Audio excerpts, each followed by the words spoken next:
Hello. I am using a pen as a microphone holder. Also, I won't lie, I'm feeling a little rough. I did go to a party last night and I fear it shows, but hey, this is just proof that bookish stereotypes aren't true. You can be a reader and have a social life. But I decided to do the reading habits tag because I have some exciting videos planned and in the works, but they are taking more time, so I kind of have to do a tag video.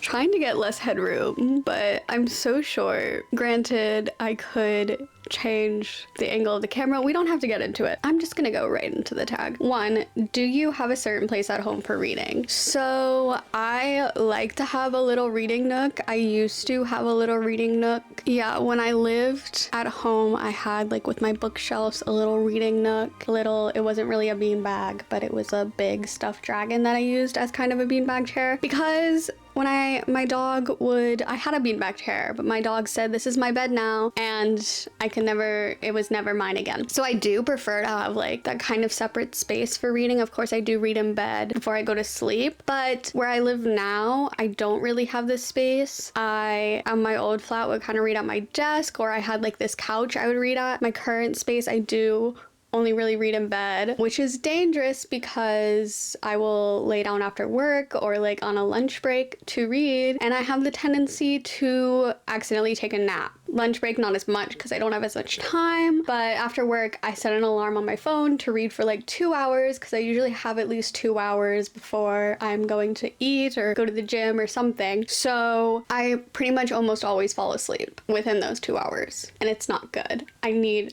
a reading nook again. Question number 2 is bookmark or random piece of paper. I definitely use both. I have gotten free bookmarks from like Move On and bookstores. Like a lot of indie bookstores will give you a free bookmark, which I love, but I do sometimes just grab a random piece of paper, and I will admit I am not opposed to a little dog ear.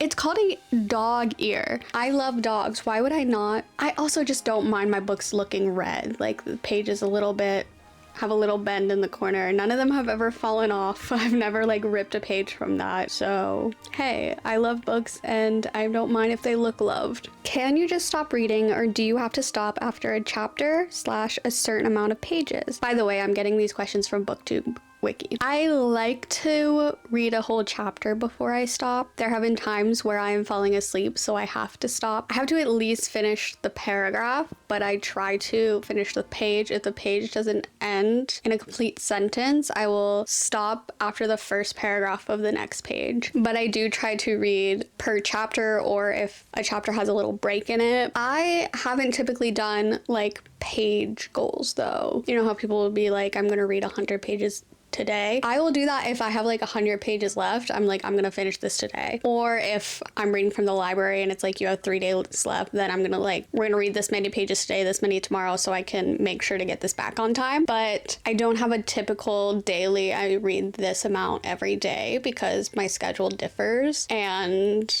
I'm happy to just read every day. Do you eat or drink while reading? I typically no. I don't like to eat while reading because if I have anything on my fingers, or even if I'm eating with a fork or spoon or utensils of any sort, I just can't.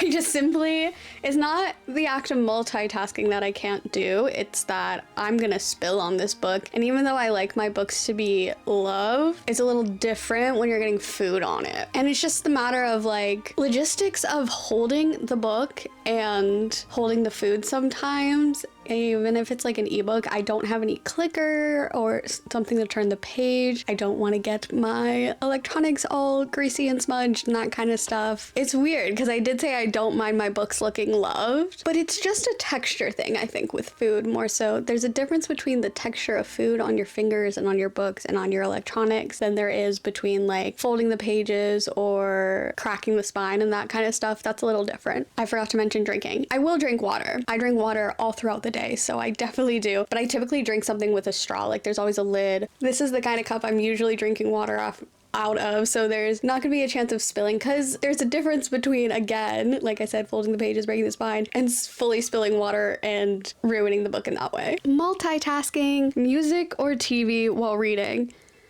TV while reading, I don't think I've ever done.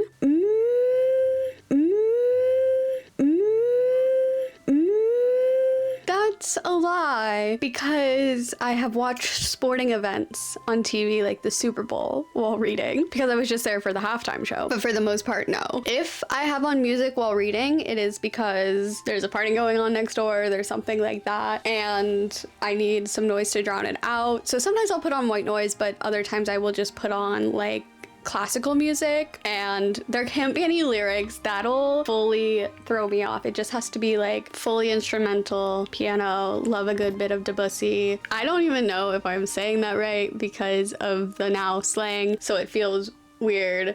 But I love Claire de Lune. One book at a time or several at once. I wish I was a one book at a time person. I try so hard to be a one book at a time person. I tend to have my main book that is like my focus, but I have always started multiple books, several books. It's never just I've only started this book. Sometimes this is my focus, like I said, and so there will be like a week or a few days where that's the main book I read, but there are several other books, or at least a few, maybe just a couple, or even just one sometimes, that I have at least started, because I am a problem in that way. Reading out loud or silently in your head. I, vast majority of the time, read silently in my head. Sometimes I'll read out loud if I'm with friends and I'm like, you have to hear this. Other times I will read out loud if I have read a paragraph over and over and my brain is just wandering, going elsewhere, and not actually, I could not think of the word comprehending for a good minute. So if I'm reading it over and like I said, I have a million thoughts about every other thing, I'm so distracted and my brain's not comprehending what I'm reading, I pause and I read it out loud, and that helps me get back on track. But majority of the time, I don't do that. Do you read ahead or even skip pages? Sometimes. If a book really has me, especially if there's a certain plot point that I need to figure out what's happening, or not even just figure out, but I'm assuming what's happening and I need to know, or someone says something and I'm like, oh, how are they responding? Like if there's a couple paragraphs between, I'll do a little skip. It's so hard not to like let your eyes wander down the page to see the response, but I do my best not to skip ahead. I only skip pages if it's like time traveling kind of. I don't really know how to word that, but I talked about it in Hamnet a bit, that sometimes I would not necessarily skip a chapter, but I would like very quickly check the next chapter after that to see what happens when we go back to this time period. Oops. If there is a writer that I already know that their style of writing smut is not my favorite, I will sometimes look through to see which pages the smut is on, and I will read that first just so I know what's coming and I don't have to read it. I can skip it. I'm not like, I say this all the time, I'm not a Puritan, but sometimes the writing is just so juvenile and, for a lack of better words, cringe. Question number 10 is breaking the spine or leaving it like new.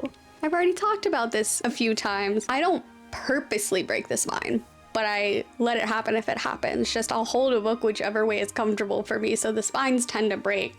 And I buy a lot of books used, so sometimes they already have like a slightly broken spine. If a book falls apart on me, if it's a very special and important book to me, usually you can find another copy. Like, listen, capitalism's real, overconsumption is real, and I will always, always, always promote using the library, but when it comes to overconsumption, I don't think the worst thing people can buy is a book, especially another copy of a book that they had that they love that fell apart.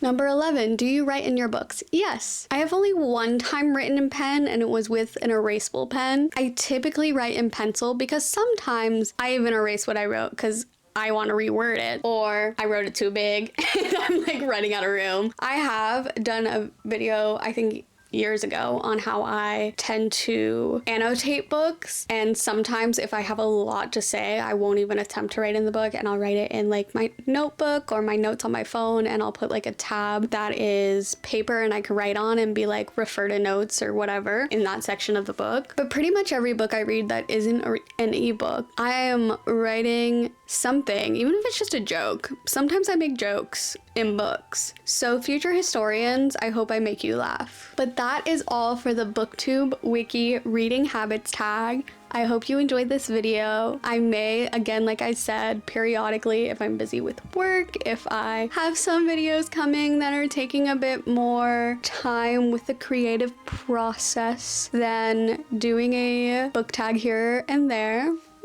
might be a thing that I do. But if you like this, like and subscribe. I mainly do book reviews. Sometimes I do reading vlogs, recommendations. Last week I did a Valentine's romances recommendation video. And like I said, I have some exciting things coming. I love to also do a video talking about reading resources like a library, about indie bookstores, that kind of stuff. So like and subscribe for those things, and I will see you soon. Bye!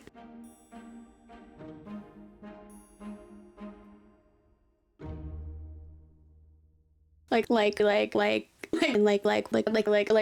like